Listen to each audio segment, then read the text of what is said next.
I'm good. Thank you very much. I'm a very shy person, you know. I was just saying, Mr. Visa, how does he speak before me? Because the curtain raisers comes always before the main match. This is unfair. Absolutely, it's a protest. Well, thanks very much, Alec, for the nice things you say about me.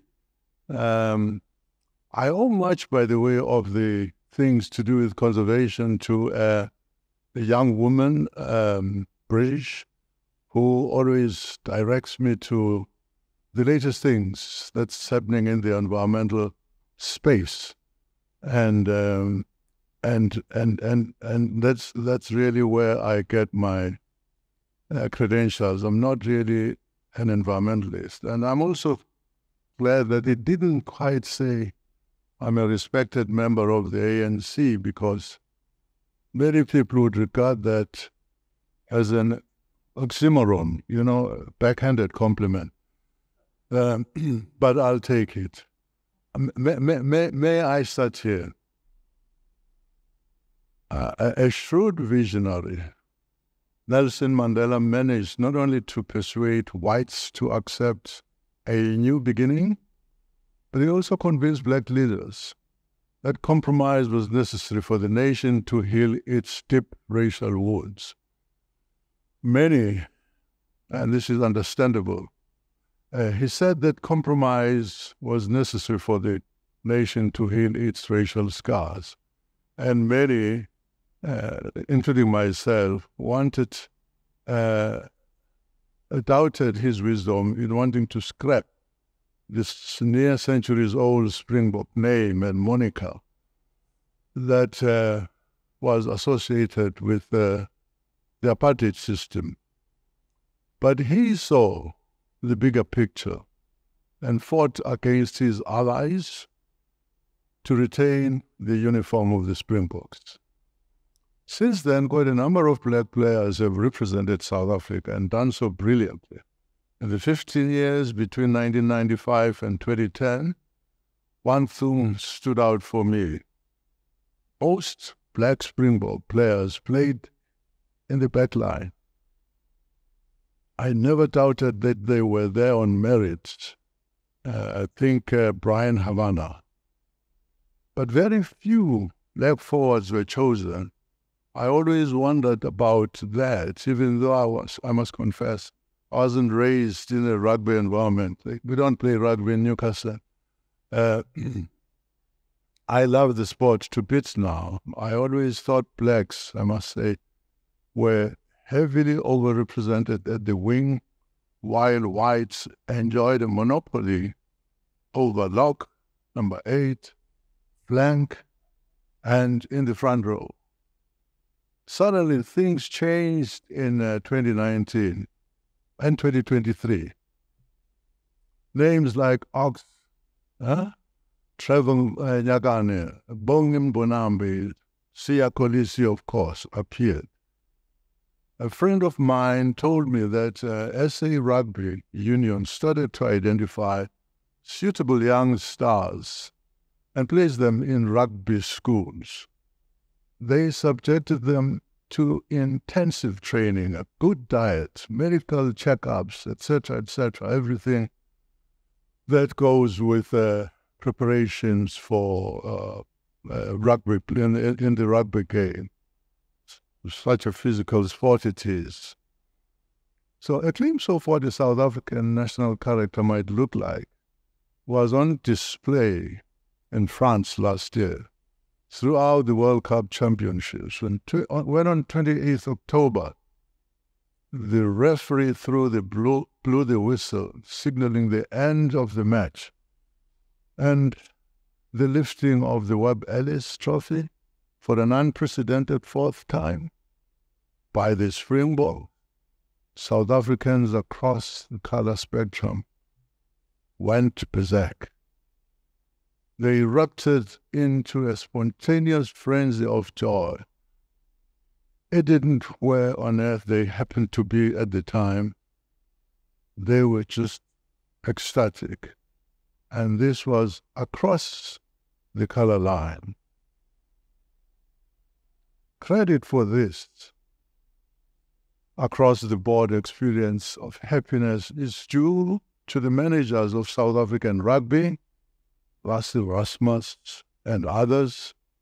I would offer him not a Mbalula Prize, but something like one of the highest honors we have in the ANC, who have over the years diligently invested an awesome amount of time, energy, and resources and demonstrated single-minded determination to produce what approximates a perfect South African national team. They've established a system for the supply of extraordinary and suitable skills into South African national rugby. Let's get to our grind, why I'm here. In 1998, when he was Deputy President of South Africa, Thabo Mbeki delivered a speech in Parliament in which he described South Africa as a country of two nations. He said one of these was white, relatively prosperous, regardless of gender or geographic dispersal. There is access to a developed physical, economic, educational, communication, and other infrastructure.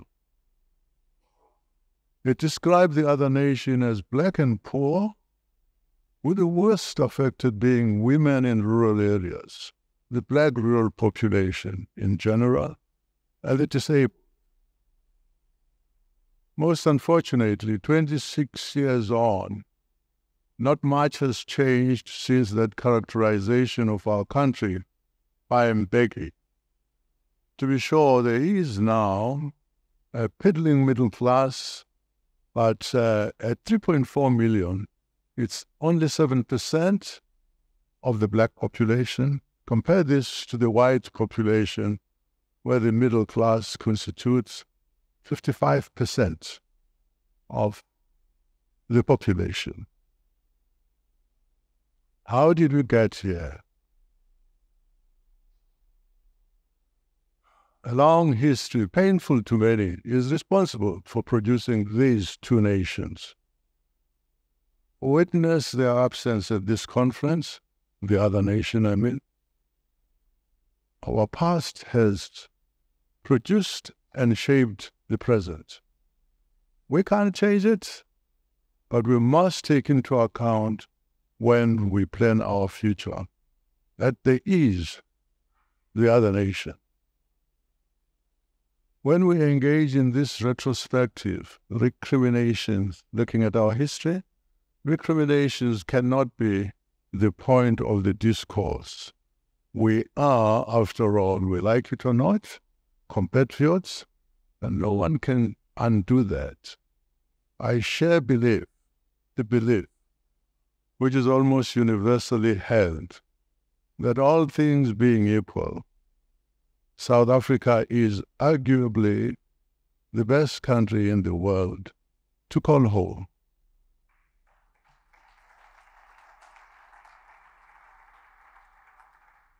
This is regardless of whatever words of dollars anyone here might own, even if it enables them to live in any country that they might fancy.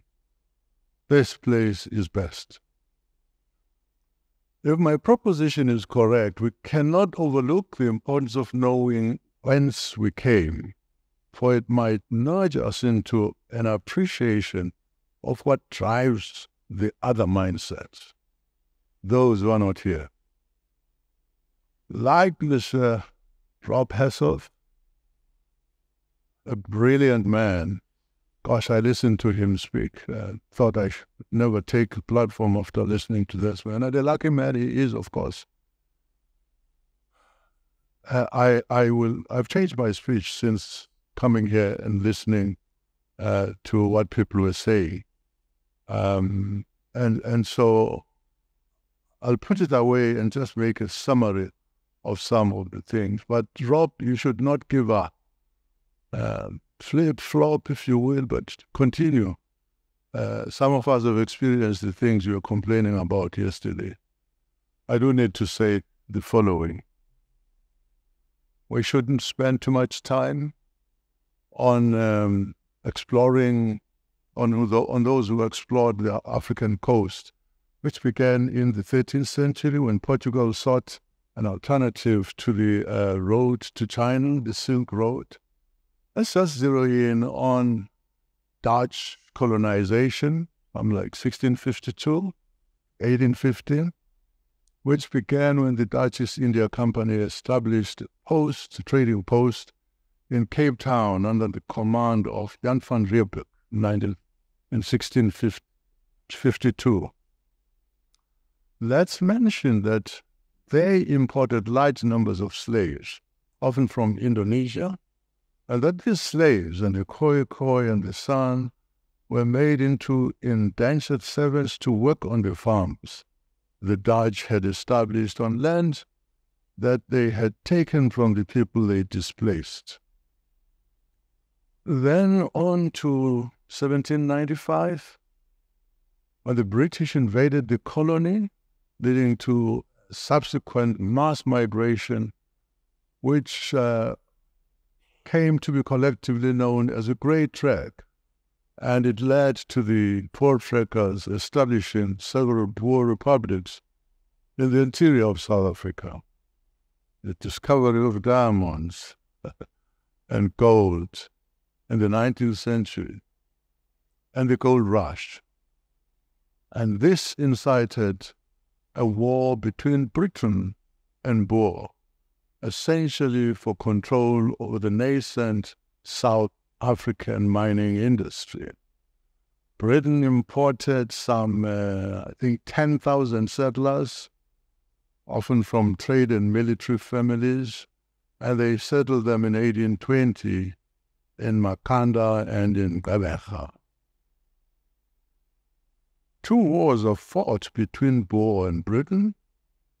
The first one won by the Boers in 1880, 1881. The second one, 1899 to 1902. Then the Treaty of Vereeniging settles the matters between these two. The Union of South Africa of 1910 was born, and it officially, expressly excluded the natives. That was by law. This highlights that 1948 to 1994, South African politics was dominated by Afrikaner nationalism. The social stratification saw white people assume the highest status, followed by Indians and coloreds, and then black Africans like me. I cannot resist making reference to the obsession about race superiority that seems to underpin whatever these people did. The display of the we're better than them syndrome.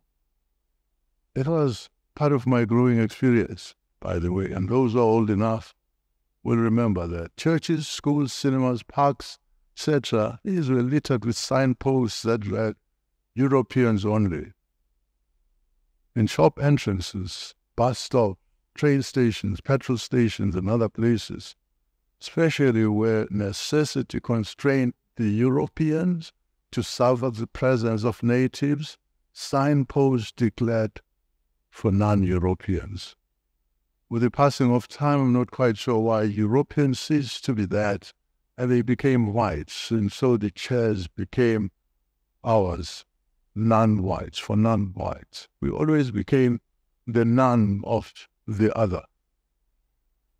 The legacy that was bequeathed to the indigenous people is not limited to land dispossession that people talk about so much correctly.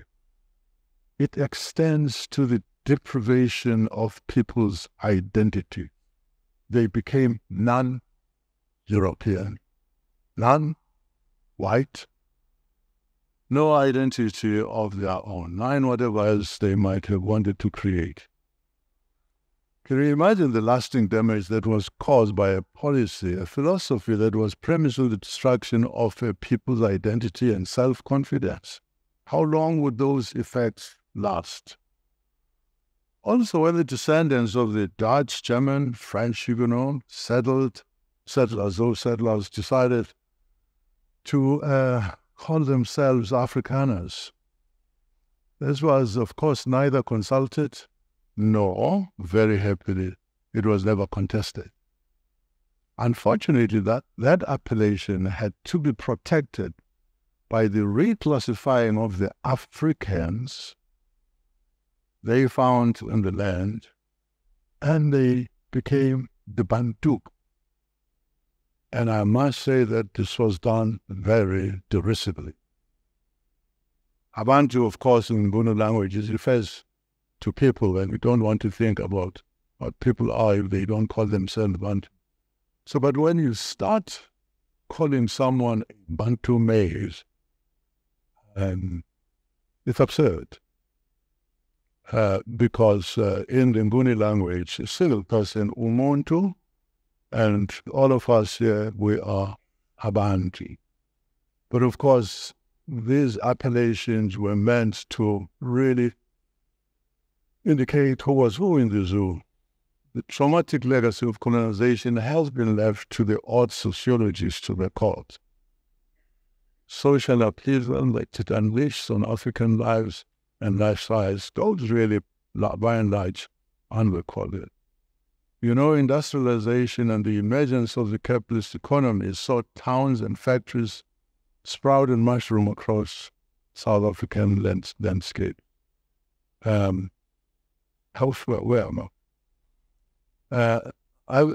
many things to say here, and I don't want to give in any exceptionalism.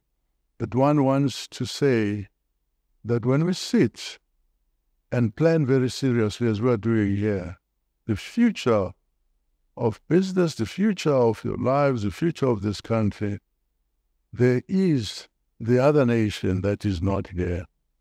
And the question is, what needs to be done to bring them into the status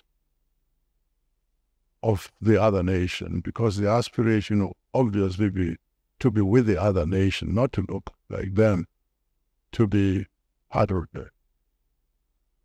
When April 27, 1994 came and the ANC won a democratic election, it made attempts on the enormous task of dismantling the apartheid system and creating an inevitable one that includes essential reparation for land and assets that were lost for Black South Africans.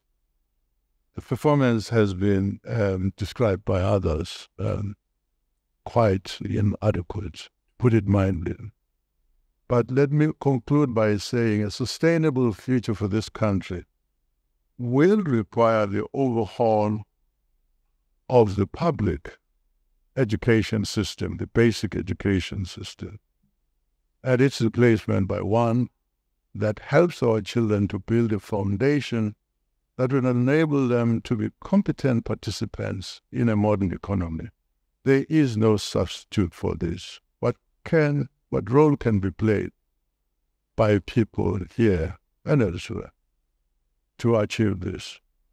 Secondly, the government and society at large must invest in vocational, we used to call it vocational artisanal skills training. The modern economy needs these skills. Those already on the platform will be enhanced by the broadening of the skills base. Third, a science-based affirmative policy has to be put in place to build a strong base of Black entrepreneurial skills. This will give the established class, this nation, the stability and the future we can otherwise only imagine. Thank you.